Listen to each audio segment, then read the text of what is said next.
ఓం అజ్ఞానతిమిరాంధస్య జ్ఞానాంజనశలాకయా చక్షురున్మిలితం యేన తస్మై శ్రీ గురవే నమః.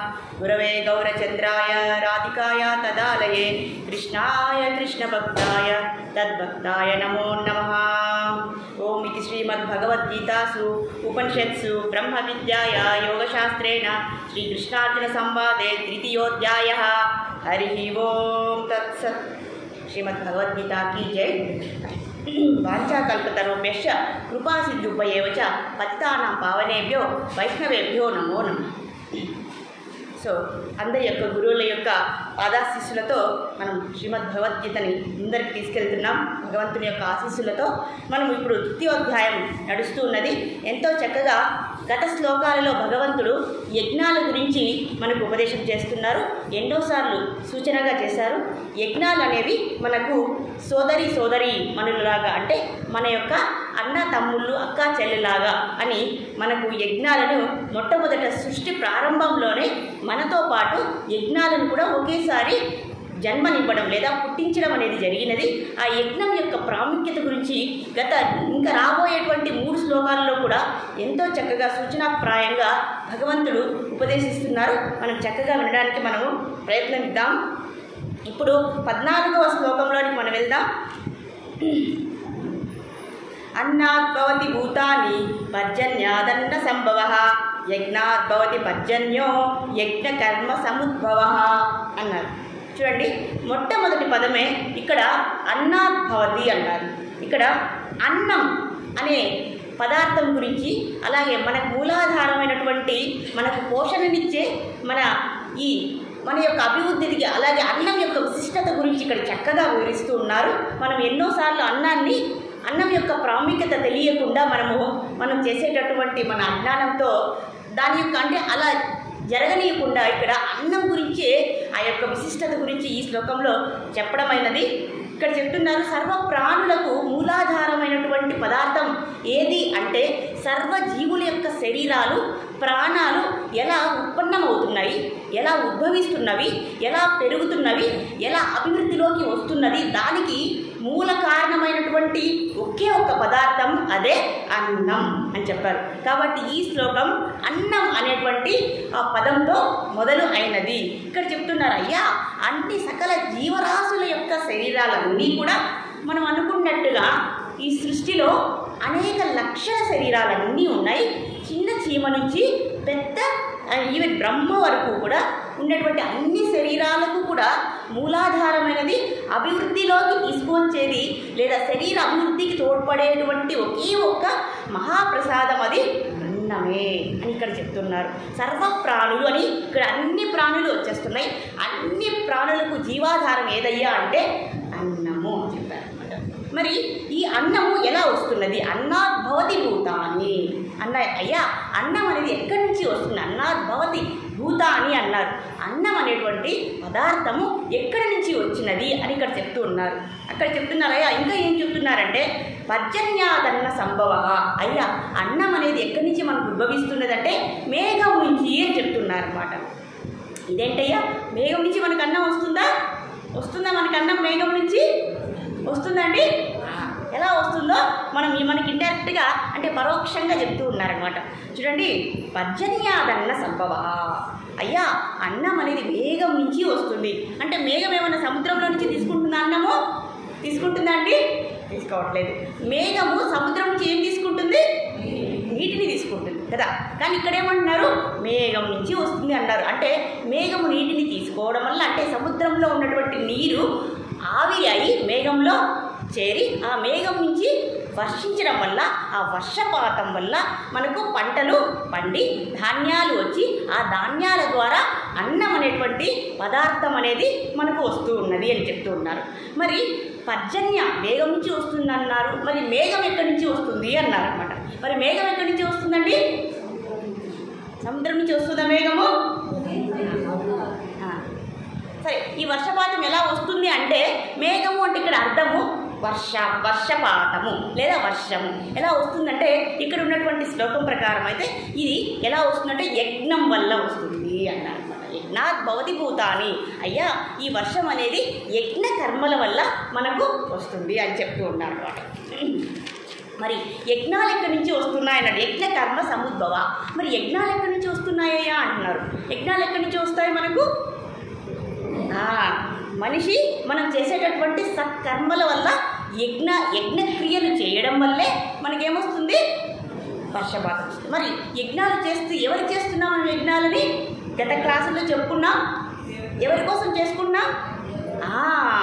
దేవతల యొక్క వాళ్ళ కైంకర్య రూపేణ దేవతారాధన రూపంలో మనం యజ్ఞాన్ని నిర్వహిస్తూ ఉన్నాం. యజ్ఞ మంత్రాల రూపంలో మనము నిర్వహించి వాళ్ళని సంతృప్తి పరిస్తేనే తప్ప ఈ వర్షం అనేది రాదు. మనం అనుకుంటామండి, నేను మడక దున్నాను, నేను ఆవులను తీసుకొని అదేమంటారు మడకను పెట్టి ఏమంటారు నాగలి పట్టి దున్నితేనే నేను పంటల్ని పండిస్తున్నాను అని చెప్పగలుగుతున్నాం. అది నిజమైనదా? సరి అయినదా? అయ్యా మీరు దున్నారు, మరి నీరు ఎక్కడి నుంచి వస్తుంది అని ఇక్కడ అడుగుతున్నారు. అవునా కదండి? మరి నీరు ఉంటేనే కదండి మనం దున్నితే సరిపోతుంది. ఆవుల్ని పట్టుకొని సరిపోదు. మరి దున్నిన తర్వాత మనకేం కావాలండి? మొట్టమొదటి మనం వ్యవసాయం చేసినటువంటి పరిజ్ఞానం మనకు ఉన్నట్లయితే మొదట ఏం చేయాలి? భూమిలో ఉన్నటువంటి కలుపు మొక్కలన్నింటినీ తీసివేయాలి. ఆ తీసివేయాలంటే మనకి ఏమవసరము? నీరు అనేది అవసరం, లేదా వర్షం అనేది అవసరం. మెత్త కావాలి కదండి. ఆ కలుపు మొక్కలన్నీ తీసిన తర్వాత భూమిని సారవంతం చేస్తేనే మనం విత్తనాలని అందులో వేయగలుగుతాము. కాబట్టి దీనికి ఉపకరించేటటువంటి ఒకే ఒక పదార్థం ఏంటయ్యా అంటే వర్షము. మరి ఈ వర్షము మనం కష్టపడితేనే వస్తుందా అని అనుకుంటే కాదయ్యా. మనం ఏం చేయాలి? దేవతలని యజ్ఞాల రూపంలో సంతృప్తి పరచాలి. వాళ్ళ యొక్క అనుగ్రహాన్ని మనం పొందితేనే తప్ప మనకు వర్షం అనేది, చూడండి ఇప్పుడు పుట్టపర్తిలో మందిరం దగ్గర వర్షం పడుతుంది, ఇక్కడ పడదు. అయ్యా వర్షం పడుతుంది సకాలంలో, వర్షాకాలంలో వర్షాలు పడుతున్నాయా? వేసవి కాలంలో వర్షాలు పడుతున్నాయా? లేదా సకాలంలో వర్షాలు మనకు వస్తున్నాయా? ఎవరి వల్ల వస్తున్నాయి? దేవతల వరుణదేవుడి వల్లే వస్తున్నాయి. దీనికి అధిష్టాన దేవత వరుణుడు. ఆయన వల్ల, ఆయన యొక్క అనుగ్రహం వల్లే మనకు వర్షపాతం లేదా వర్షం అనేది ప్రాప్తిస్తూ ఉన్నది అంటున్నారు. కాబట్టి వాళ్ళని మనం సంతుష్టపరచడం వల్లే మనకు వర్షం అనేది లభ్యమవుతుంది. ఎంత వర్షం కావాలి, ఎక్కడ కురియాలి? ఒక చోట కురుస్తుంది, ఒక చోట కురియదు. ఎంత కావాలో అంత కురియదు. అవునా కదండి? అప్పుడు మనకు పంటలు పడతాయా? సస్యశ్యామల ప్రదేశం అవుతుందా? అవ్వదు. ఇది ఎలా ప్రాప్తిస్తుంది అంటే దేవతల యొక్క అనుగ్రహం పొందిన తరువాతే, వాళ్ళు మన మీద దయ చూపిస్తేనే మనకు వర్షం అనేది ప్రాప్తిస్తుంది అని ఇక్కడ చెప్తున్నారు. అయ్యా కాబట్టి మనం ఏం చేయాలి? దేవతలని సంతృప్తి పరచాలి. యజ్ఞ కర్మ సముద్భవ అని ఇక్కడ చెప్తున్నారు. ఎప్పుడైతే వర్షం కురుస్తుందో, వర్షం కురిస్తే పంటలు పండుతాయి, పంటల నుంచి ధాన్యం వస్తుంది, ధాన్యం నుంచి ఏమవుతుంది? అన్నాన్ని మనం వండితే అన్నం అనేది వస్తుంది. ఆ అన్నాన్ని మనం తీసుకుంటే మన శరీరాలు పుడుతున్నవి లేదా అభివృద్ధి చెందుతున్నది దేనివల్ల అనుకుంటున్నాం? అన్నం వల్లే. అన్నం ఉంటేనే కదండి చిన్న పాపకు ఆహారం ఇస్తేనే కదండి పెరుగుతుంది.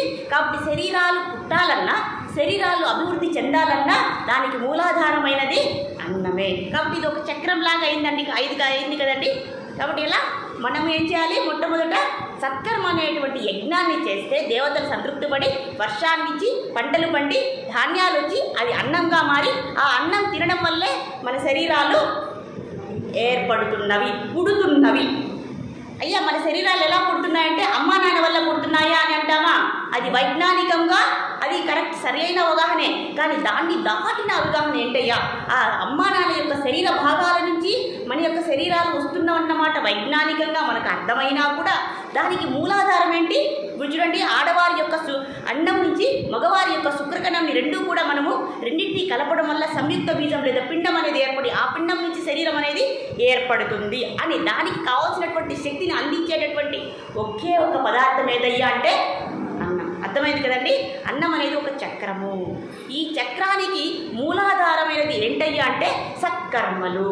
ఆ సత్కర్మలే యజ్ఞము అంటున్నారు. అయ్యా ఈ గత శ్లోకాల నుంచి వాళ్ళు ప్రస్తావించుతున్నటువంటి ఒకే ఒక పదము యజ్ఞము అని చెప్తున్నారనమాట. కాబట్టి సత్కర్మలు యజ్ఞానికి ఉన్నటువంటి అవినాభావ సంబంధం వల్లే మనం జీవించగలుగుతున్నాము. ఇవన్నీ మనం అర్థం చేసుకున్నామండి. అన్నం వస్తుంది, అన్నం తింటున్నాం, ఆ తర్వాత ఏం జరుగుతుందో మనకి అవగాహన లేకుండా ఉన్నది. కాబట్టి భగవంతుడు ఈ అవగాహన కల్పించడానికి ఈ సూచనను, ఈ శ్లోకం యొక్క సారాంశాన్ని మనకి అందిస్తున్నారు. కాబట్టి అన్నం యొక్క ప్రాముఖ్యత చాలా అద్భుతం. అందుకే అన్నాన్ని పరబ్రహ్మ స్వరూపం అంటున్నారు ఇక్కడ ఈ శ్లోకం. కాబట్టి అన్ని శరీరాలన్నీ కూడా పుడుతున్నవి అన్నం నుంచినే. అన్నం నుంచినే శరీరాలన్నీ కూడా అభివృద్ధి చెందుతూ ఉన్నవి అని చెప్తున్నారు. కాబట్టి అంతేగాని శోణితాది భాగాల వల్ల, అంటే మన శరీరంలో ఉన్నటువంటి భాగాల వల్ల శరీరాలు పుట్టడం లేదు. దానికి కారణమైనటువంటి అన్నం వల్లే ఈ శరీర భాగాలు పుడుతున్నవి. ఈ శరీర భాగాల కలయిక వల్లే తిరిగి శరీరాలు పుడుతున్నవి.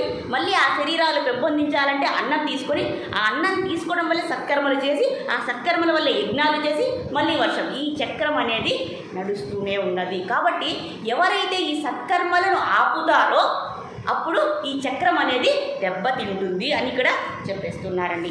మరి ఇక్కడ అన్నాత్ భవతి భూతాని అన్నారు. ఇక్కడ భగవంతుడు ఒక్క పదాన్ని ఎందుకు వాడారు, అన్న అనే పదాన్ని ఎందుకు వాడారంటే ఇక్కడ తైత్తీర్యోపనిషత్తు కూడా చెప్తున్నారు. తైత్తీర్యోపనిషత్తు యొక్క దాని యొక్క రెఫరెన్స్ కూడా ఇక్కడ ఇస్తున్నారు. అయ్యా ధాన్యం అన్నారా, పంట అన్నారా, లేదా వర్షం వల్ల అన్నారా, దానివల్ల మనం అభివృద్ధి చెందుతున్నామా, లేదా దానివల్ల మన శరీరాలు పుడుతున్నాయా అంటే అలా కాదండి. దేనివల్ల అంటే అన్నం వల్లే. కాబట్టి అన్న అనే పదాన్ని ఇక్కడ ఒత్తి మరి స్ట్రెస్ చేసి మరి చెప్తూ ఉన్నారు అన్నమాట. సో అన్నం అనేది ఇక్కడ ఒక క్రమాన్ని భగవంతుడు చెప్తున్నారు. అయ్యా ఇంతతోనే సరిపోయిందా, ఈ పాంచభౌతిక శరీరం అనేది దేనివల్ల ఏర్పడినది అనేది మనకు అర్థమవుతుంది. కానీ మన శరీరంలో మనం ఇదివరకే చెప్పుకున్నాము, పృథ్వీ ఆపస్తేజు వాయువు ఆకాశ. సో చూడండి, భగవంతుడు ఒక క్రమాన్ని చెప్తున్నారు. భగవంతుడి నుంచి ఎవరు వస్తున్నారు, ఆకాశం. ఆకాశం నుంచి ఏమొస్తుంది, వాయువు. వాయువు నుంచి అగ్ని, అగ్ని నుంచి జలము, జలం నుంచి పృథ్వీ. ఆ 5వ పాంచభౌతికమైనటువంటి పదార్థం ఈ పృథ్వీలో ఎప్పుడైతే విత్తనాలు వేస్తామో అప్పుడే ఆ సస్యాలు పండి మనకు అన్నంగా మారుతున్నది. కాబట్టి భగవంతుడి నుంచి ఆకాశము, ఆకాశం. మళ్ళీ మీరు క్రమం గుర్తుపెట్టుకోవాలి. 2 సార్లు చెప్తున్నానని కాదు, 2 సార్లు చెప్తేనే మన బుర్రకి, లేకపోతే అది వృధా. ఎందుకంటే 2 సార్లైనా మనం వినాలి. ఎక్కువసార్లు చెప్తున్నానంటే దాని అర్థం మనకు గుర్తున్నదనే అర్థం చేసుకోవాలి, లేదంటే నాకు టైం అనేది నాకు కూడా ఉంది.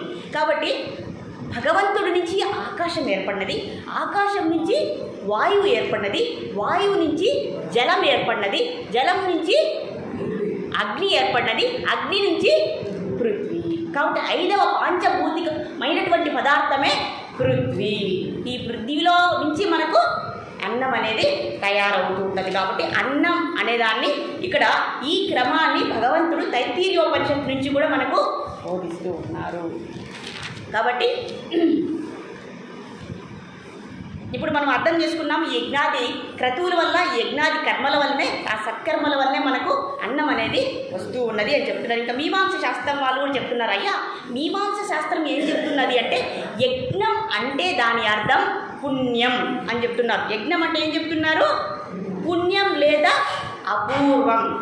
సో మీమాంస శాస్త్రం ప్రకారం, ఆ భాష ప్రకారం ఇక్కడ యజ్ఞం అంటే అర్థం పుణ్యం లేదా అపూర్వం అని చెప్తున్నారు. అయ్యా మనం సత్కర్మలు చేసినప్పుడు మనకు లభించేదేంటి, పుణ్యం. దుష్కర్మలు చేసినప్పుడు మనకు లభించేదేంటి, పాపం. చూడండి, ఇప్పుడు చూడండి, మనకు జ్వరం వచ్చింది, ఒక మాత్ర పారాసెటమాల్ మాత్ర వేసుకున్న వెంటనే జ్వరం తగ్గిపోతుందా, తగ్గిపోదు.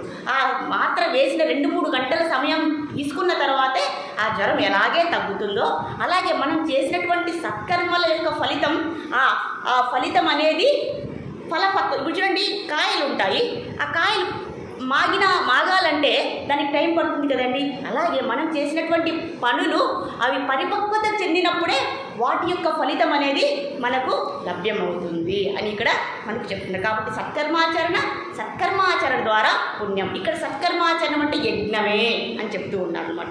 ఈ మొత్తం యొక్క ఈ శ్లోకం యొక్క సారాంశము అదే అని చెప్తున్నాం. మరి ఆ పై శ్లోకంలో భగవంతుడు ఇంకా ఏం ఉపదేశిస్తున్నారో మనం చూద్దాము. కర్మ బ్రహ్మోద్భవం విద్ధి బ్రహ్మాక్షర సముద్భవం తస్మాత్ సర్వగతం బ్రహ్మ నిత్యం యజ్ఞే ప్రతిష్ఠితం అని చెప్తున్నాను. ఆ పై శ్లోకమైనటువంటి ఆ 15వ శ్లోకంలో ఇంకా ఈ యజ్ఞం గురించి ఆ పై శ్లోకంలో ఇంకా ఏం చెప్తున్నారు అనేటువంటి సారాంశాన్ని ఈ శ్లోకంలో భగవంతుడు ప్రస్తావిస్తున్నారు అని ఇక్కడ చెప్తున్నారు. సాయిరామ్.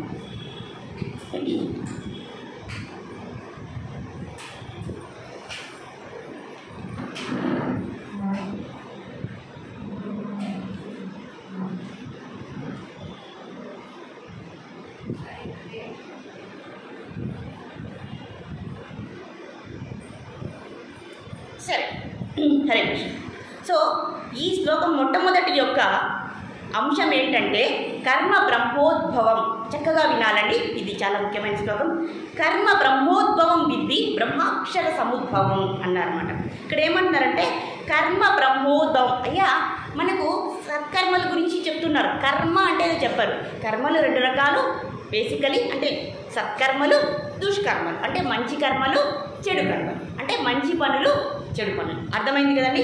ఇప్పుడు ఏది సత్కర్మ, ఏది దుష్కర్మ, ఏది మనకు విహితమైన కర్మ, ఏది నిషిద్ధమైన కర్మ, ఏది చేయదగినది, ఏది చేయదగనది అనేది మనకు ఎలా తెలుస్తుందంటే అది ఎక్కడి నుంచి తెలుస్తుందంటే వేదం నుంచే తెలుస్తుంది. అందుకే ఆ వేదాన్ని బ్రహ్మ అన్నారు. ఎందుకంటే బ్రహ్మదేవుడి దగ్గర నుంచినే వేదాలు మనకి వస్తూ ఉన్నాయి కాబట్టి ఇక్కడ బ్రహ్మనే వేదం అనేసారండి. ఆ వేదాల ద్వారా తెలుసుకునేదే సత్కర్మ. అయ్యా మనకు నచ్చినటువంటి పనులు మనం చేయడం కాదు, మనకు విహితమైనటువంటి అంటే శాస్త్రం అంటే వేదాలలో ఏమి చెప్పారో అలాంటి కర్మలనే ఆ జ్ఞానం ద్వారా మనం చేస్తేనే అవి సత్కర్మలు అవుతాయి. వేదం మనమల్ని ఈ కర్మ ఈ పనిని చేయొద్దు అని చెప్పింది అనుకోండి, అది దుష్కర్మ కిందే వస్తుంది, అంటే విషిద్ధ కర్మ కిందే వస్తుంది. అంటే చెడు పనే, అంటే మంచి పని ఏంటి, చెడు పని, ఇంకా సరళంగా చెప్పాలి. వేదంలో అయ్యా నువ్వు ఈ పని చెయ్యి అంటే అది విహిత కర్మ, అయ్యా నీవు ఈ పని చెయ్యకు అంటే అది నిషిద్ధ కర్మ. కాబట్టి అలాంటి పనులు మనము చేయనే కూడదు అని ఇక్కడ పరమాత్మ ఎంతో స్పష్టంగా మనకు చెప్తూ ఉన్నారనమాట. మరి ఈ జ్ఞానం మనకి ఎక్కడి నుంచి వచ్చిందయ్యా అంటే బ్రహ్మ నుంచి వచ్చింది అన్నారు. అందుకే వేదాలని బ్రహ్మ అని కూడా అంటున్నారనమాట. అక్షరం అని కూడా ఇక్కడ వాడుతున్నారన్న. నక్షరతి ఇది అక్షర. అయ్యా ఇక్కడ చెప్పారు. ఇంకా ఏం చెప్పారు? కర్మ బ్రహ్మోద్భవం విద్ధి బ్రహ్మాక్షర సముద్భవం. బ్రహ్మ అక్షర, అక్షర అంటే నక్షరతి ఇది అక్షర. అయ్యా దీన్ని ఏమంటున్నారంటే అక్షరతి ఇది చూడు, నక్షరతి ఇది అక్షర. ఇంకా ఏమంటున్నారంటే వినాశం లేనిది, అవినాశితి తద్విద్ది అంటున్నారు. అంటే ఎవరైతే వినాశం లేనివాడు, ఎవరయ్యా వినాశం లేనివాడు? నాశనమే లేనివాడు ఎవరు? భగవంతుడే. ఆ పరమాత్మనే వినాశం లేనివాడు. కాబట్టి ఆ భగవంతుడి నుంచి ఆ వేదాలు బ్రహ్మదేవుడికి ఇచ్చారు. ఆ బ్రహ్మదేవుడు మనకి అందిస్తూ ఉన్నారు. ఇక్కడ చెప్తున్నారు ఒకటి దేని నుంచి ఏది వస్తుంది అని ఇక్కడ చెప్తూ వస్తున్నారు మనకి. అవునా కదండి. కాబట్టి మనకు సత్కర్మలకైనా దుష్కర్మలకైనా ప్రమాణం ఏదయ్యా అంటే వేదం. కాబట్టి వేద అధ్యయనం అనేది మనము మొదటి నుంచి చేయాలి. అప్పుడే మనకు వాటి యొక్క ఆ జ్ఞానం అనేది మనకు లభ్యం అవుతుంది అని ఇక్కడ చెప్తున్నారు. కాబట్టి పరమాత్మ సృష్టి మొదట్లో ఈ వేద జ్ఞానాన్ని బ్రహ్మకు అలాగే మిగిలినటువంటి మహర్షులకు మనము చెప్పుకున్నాం కదండి. సనాతన సనందన సనత్ కుమారులు ఈ బ్రహ్మ మానస పుత్రులు ఎవరైతే ఉన్నారో వారందరికీ కూడా ఉపదేశం చేశారు బ్రహ్మదేవుడితో పాటు అని ఇక్కడ చెప్తున్నారు. అలాగే ఇంకా ఇక్కడ సత్కర్మలు దుష్కర్మలు గురించి ప్రస్తావించిన తర్వాత కూడా ఆయన ఏమంటున్నారు? అయ్యా వేదాలు ఏమి చెబితే అది చేయాలి అని అంటున్నారు. ఇంకా వేదాలు ఇంకా మనకి ఏం ఉపదేశిస్తాయి అంటే మనం జన్మించినప్పటి నుంచి మరణించే వరకు, మన శరీరాన్ని త్యాగం చేసే వరకు మనం ఎటువంటి పనులు చేయాలి, ఏ దశలలో ఏమి చేయాలి అనేటువంటి మొత్తం జ్ఞానాన్ని మనకు వేదాలు అందిస్తున్నవి. పుడుతూనే బాల్య దశ, ఈ బాల్య దశలో ఎలాంటి పనులు చేయాలి, అలాగే విద్యాభ్యాసం ఎప్పుడు చేయాలి, వివాహం ఎప్పుడు చేసుకోవాలి, అలాగే ఆ వృద్ధాప్య దశలో ఏం చేయాలి, సన్యాసాస్త్రం ఎప్పుడు తీసుకోవాలి, ఆ వైరాగ్యం వచ్చిన తర్వాత మనం ఏం చేయాలి, ఇలాంటి జ్ఞానాన్ని అందించేదే వేదాలు. కాబట్టి వేదం ఇక్కడ చెప్పేస్తున్నారండి, తస్మాత్ సర్వగతం బ్రహ్మ. అయ్యా ఈ వేదాలు మొత్తం జ్ఞానాన్ని బోధిస్తూ ఉన్నవి అని ఇక్కడ. కాబట్టి సర్వగతం జ్ఞానం నిత్యం యజ్ఞే ప్రతిష్ఠితం. కాబట్టి వేదాలు ఇంకా ఏం చెప్తున్నాయి అంటే యజ్ఞాన్ని తప్పకుండా అందరూ కూడా సత్కర్మల రూపంలో ప్రతి ఒక్కరూ చేయాలి అని ఇక్కడ. అలాగే ప్రతి మంచి పనిని కూడా మనం ఎలా చేయాలి, యజ్ఞం రూపంలో చేయాలి అని ఇక్కడ పదే మనకు చెబుతూ ఉంటారు. కాబట్టి నిత్యం యజ్ఞే ప్రతిష్ఠితం. ఈ శ్లోకం యొక్క పరమార్థం ఏమయ్యా అంటే వేదాలలో ఉండేటువంటి ఆ సత్కర్మల్ని మనము యజ్ఞం రూపంలో చేయాలి అని ఈ శ్లోకం. ఈ మొత్తం 3 శ్లోకాలు కూడా ఇదే ప్రస్తావనలో ఒక్కొక్క అప్గ్రేడ్ చేస్తూ, అంటే దాని యొక్క లెవెల్ని పెంచుతూ మనకు బోధిస్తూ ఉన్నారు భగవంతుడు. అలాగే 16వ శ్లోకంలో ఏం చెప్తున్నారో మనం చూద్దాం. ఏవం ప్రవర్తితం చక్రం నానువర్తయతి హయః. అఘాయురింద్రియారోము మోగం పాత సజీవతి అంటున్నారు. అయ్యా ఏవం ప్రవర్తితం చక్రం. ఇంతవరకు మనం ఒక చక్రం గురించి చెప్పుకున్నాం, జీవిత చక్రాన్ని గురించి చెప్పుకున్నాం. ఏమండి ఆ చక్రం, ఏమిటి ఆ చక్రం? ఇప్పుడు ఇంతవరకు చెప్పుకున్నాం మనం.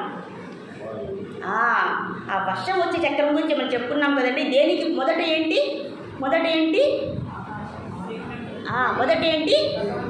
యజ్ఞం. మొదట ఏంటంటే మన సత్కర్మల రూపంలో చేసేటటువంటి యజ్ఞాల ద్వారా మనం దేవతలను సంతుష్టపరిస్తే ఆ దేవతలు మనకు వర్షాన్ని ఇస్తే ఆ వర్షం నుంచి ఆ వర్షం అనేది ఈ పృథ్వీ అనేటువంటి పాంచభౌతికమైనటువంటి ఆ పంటల రూపంలో ఇచ్చినటువంటి ధాన్యం ద్వారా ఆ ధాన్యం నుంచి అన్నం మనకు లభ్యమై ఆ అన్నం అనేటువంటి పాంచభౌతికమైన పదార్థం నుంచి శరీరాలు ఉద్భవించి ఈ శరీరాల నుంచి మళ్ళీ తిరిగి సత్కర్మల రూపంలో యజ్ఞాన్ని నిర్వహించేటువంటి ఈ జీవిత చక్రం అనేది మనం తప్పకుండా చేయాలి. ఎవరైనా అన్నం పెట్టారనుకోండి, మనం చక్కగా తినేస్తాం, అవునా కదండి. కానీ ఆ అన్నాన్ని మనం అభివృద్ధి చేసేటటువంటి సత్కర్మల్ని కూడా మనము చేయాలి. ఎవరైనా అవరోధం చేశారనుకోండి, వాళ్ళని ఏమంటున్నారో ఇక్కడ చెప్తున్నారు ఏవం ప్రవర్తితం చక్రం. ఇది మన జీవిత కాల చక్రం. మన జీవితం అనేది దీని చుట్టూ నడుస్తూ ఉన్నది. నాను వర్తయతి హయ. ఎవరైతే ఈ జీవిత చక్రాన్ని అధిగమిస్తారో వాళ్ళని ఏమంటారు అని చెప్తున్నారు, అఘాయు అంటున్నారు. వాళ్ళని ఏమంటున్నారు, పాప ఆయువు అంటున్నారు. పాపం యొక్క ఆయుష్ అంటున్నారు. అంటే వాళ్ళ ఆయుష్ పాపముతో కూడుకున్నది. అంటే అన్నం యొక్క విలువ తెలియకపోతే, అన్నాన్ని సంపాదించుకునేటువంటి జ్ఞానం లేకపోతే, లేదా అన్న సముపార్జనలో చేసేటటువంటి సత్కర్మలలో ఏమైనా మనం అవరోధం చేస్తే వాళ్ళ యొక్క ఆయుష్ పాప ఆయుష్, వాళ్ళ యొక్క జీవితము వ్యర్థము.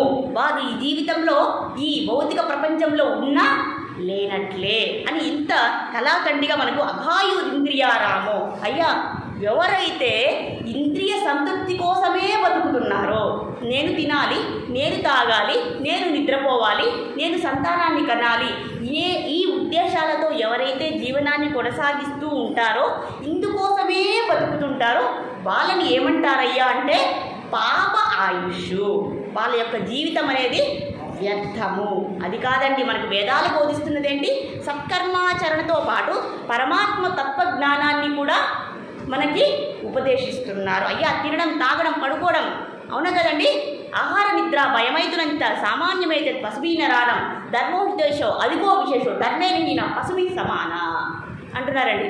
ఎవరైతే ఎంతసేపు తినాలి, ఎంతసేపు తాగాలి, ఎంతసేపు భోగాలను అనుభవించాలి, ఎంతసేపు నేనే బాగుండాలి, నా శరీరం బాగుండాలి, నా కుటుంబం శరీరం అందరూ బాగుండాలి, నీకోసం నేను ఏమైనా చేయాలి, అది సత్కర్మైన దుష్కర్మైన, కానీ నేను నా ప్రాణం బాగుండాలి అని ఎవరైతే భావిస్తారో వారి యొక్క జీవితము పాప జీవితం. అంటే ఇది ఎలా అంటే, సముద్రం ఉంది, సముద్రంలో కోటి అలలు ఉన్నాయి. సముద్రంలో ఎన్ని అలలు వస్తాయి? రోజుకి కోట్ల అలలు వస్తాయి. ఎందుకు వస్తున్నాయి? అలా వస్తుంది, ఆటుపోట్లు అంటారు కదండి.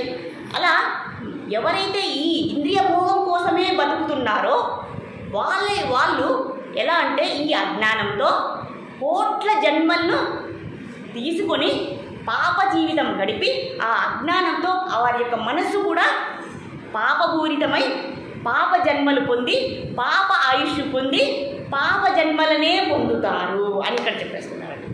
కాబట్టి ఎంతసేపు ఇవే కాదయ్యా, నీ కుటుంబము నీది, ఎంతసేపు ఇంద్రియ పోషణ కాదయ్యా. మనిషిగా పుట్టిన తరువాత మనకు కావాల్సింది పరమాత్మ జ్ఞానం. ఆ జ్ఞానాన్ని ఎవరైతే పొందుతారో వారి యొక్క మనసు కూడా పరిశుద్ధం అవుతుంది. అప్పుడు ఆ పరిశుద్ధమైన మనసుతో మనం సత్కర్మలను ఆచరించడం వల్ల మనకేం కలుగుతుంది? పుణ్యం అనేది ప్రాప్తిస్తుంది. వారి యొక్క జీవితమే సరి అయినటువంటి జీవితం. కాబట్టి మనిషి పుట్టుక యొక్క లక్ష్యం ఏంటయ్యా అంటే ఆ జ్ఞానాన్ని పొంది ఏం చేయాలి? ఈ భవసాగరం నుంచి తప్పించుకోవాలి. ఇది వివేకవంతుడు చేసేటటువంటి పని. ఇది కాకుండా ఇంకా ఏ ఇతర పని చేసినా కూడా అది పాపభూషం. ఈ భవసాగరంలో ఈ జన్మ మృత్యు జరా వ్యాధి చక్రంలో పడి నలిగి కష్టాలను అనుభవిస్తూనే ఉంటారు. ఎప్పుడైతే పరమాత్మ జ్ఞానాన్ని శ్రద్ధగా విని నిత్యము ఆచరించి ఎవరైతే సాధన చేస్తారో వారి యొక్క మనసు, వారి యొక్క వాక్కు అన్నీ కూడా పరిశుద్ధంగా ఉంటాయి. కాబట్టి మనం చేయాల్సింది జ్ఞాన సముపార్జన. మనిషికి జంతువుకి తేడా ఏంటయ్యా అంటే మనిషికి మాత్రమే ఉండేటటువంటి అద్భుతమైనటువంటి సామర్థ్యం జ్ఞాన సముపార్జన. అందుకే అయ్యా మనిషికి భగవంతుడు ఆ శక్తి సామర్థ్యాన్ని ప్రసాదించారు. ఇంకా ఏ ఇతర జీవికి కూడా ఈ పరమాత్మ తత్వాన్ని అర్థం చేసుకునేటటువంటి సామర్థ్యాన్ని ఇవ్వలేదు. ఎవరైతే ఆత్మస్థితి అని అర్థం చేసుకుంటారో ఆ అర్థంతోనే ఆ జ్ఞానంతోనే జీవితాన్ని కొనసాగిస్తారో అటువంటి వారే ఈ శరీరం నుంచి బయటపడుతారు. ఈ శరీరం నుంచి కాదు, అన్ని శరీరాల నుంచి బయటపడదు. అంతేకాని ఎంతసేపు పనికిరాని విషయాల గురించి పనికిరాని చర్యల గురించి ఆలోచిస్తే అలాంటి జన్మలే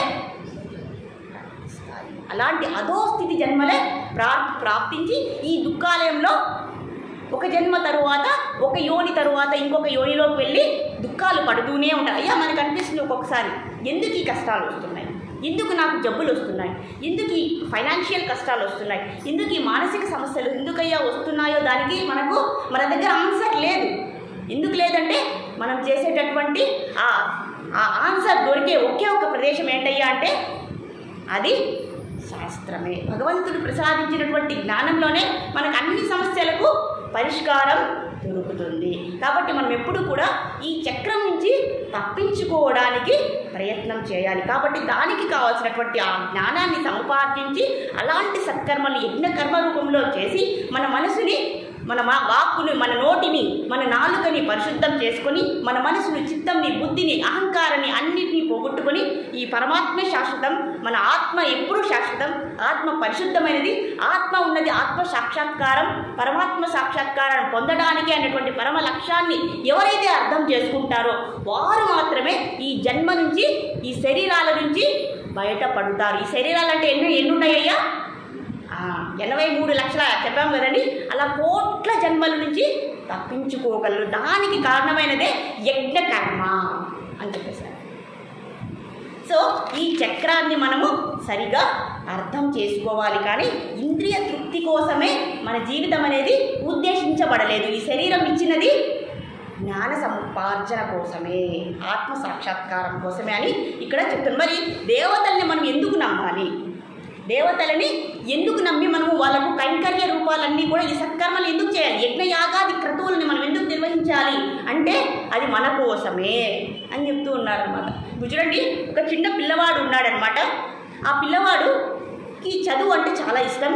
కానీ తన తల్లి ఆ ఫీజుని చెల్లించలేకపోయింది. ఒక 100 రూపాయలు కూడా అబ్బాయి దగ్గర లేదు. రేపు ఒక వారం లోపల ఆ పరీక్ష ఫీజు కడితేనే తప్ప ఆ పరీక్షని రాయనివ్వలేదు. ఆ 100 రూపాయలు అబ్బాయి దగ్గర లేదు.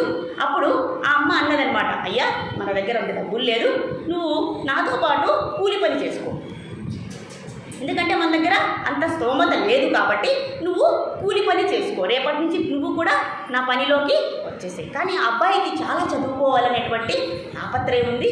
ఇప్పుడు ఆ అబ్బాయి ఏం చేశాడంటే ఒక లెటర్ రాశాడనమాట. ఎవరికంటే మనకు తెలుస్తుంది కదండి, ఒక లెటరు ఎవరికి రాయాలి?